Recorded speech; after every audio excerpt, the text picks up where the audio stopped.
Good morning, all. CamelbackTrading.org coming to you this Monday morning. It's April 1st. We are looking at my price structure that's coming up. I know I put it out over the weekend. I'm just going to mention this a couple of times throughout this month. Through this month, we're going to have an anniversary special. April 13th will be the beginning of my 5th year, which we are very, very proud of. So in honor of that, real quickly, if you want to pay through Venmo or PayPal, you can pay an annual membership of $225 or a quarterly of $80. Okay?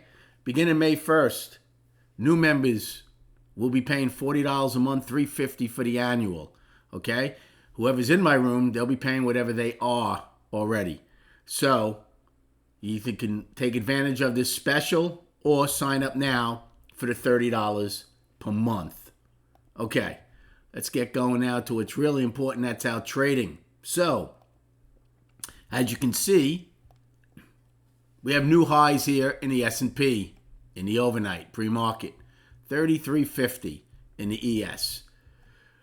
I kept the daily balance. I said we had just stretched it. So for me, just if we take out Friday's high, we'll definitely be up then. Initially, looked like that was not going to be a problem. 19 wide point of control up here, but look where we're trading all of a sudden. So the market's digesting what came out on Friday when they were closed, which is PCE and whatever Powell said. I believe we have JOLTS this week, and we also have non-farm payroll on Friday. We also have a lot of Europe closed today, and a lot of people take today off as a 4-day weekend. So we'll see. Could be less liquidity, which would mean more volatility, hopefully.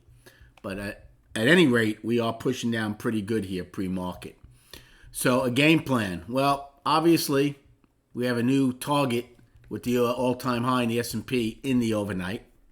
Don't forget, we had wide POCs on Friday. So any acceptance back inside of value from Friday, you're going to migrate down to those, which right now they're attempting to do in both ES and NQ. Righty, still above value for now. Righty is up in all three time frames.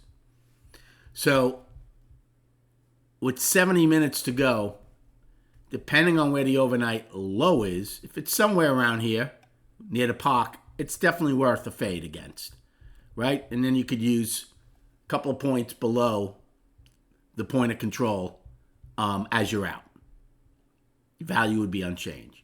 Now, if you do get that overnight low right away, then I think it's a good risk reward against Friday's high.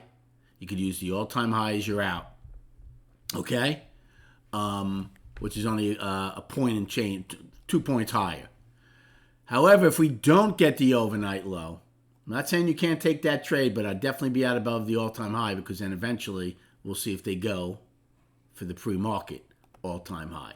Okay, these are early plays. Now, NQ has a lot more work to do. A lot more work. Look at all these destinations still, okay, until they get to their all-time high. But it's the same premise as far as a day trade right now. If they were to get their overnight low, it's a good short against Friday's high.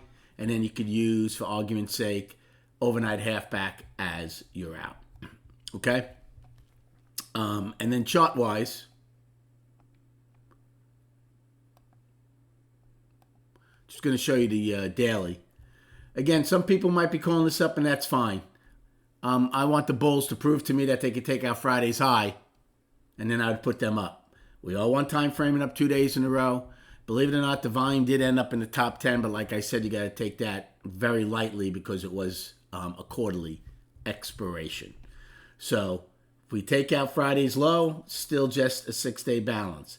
If we take out Friday's high, we'd be coming out of a 6-day balance to the upside. And don't forget, weekly still chugging along. Good luck trading today. Thank you for liking and subscribing to this channel.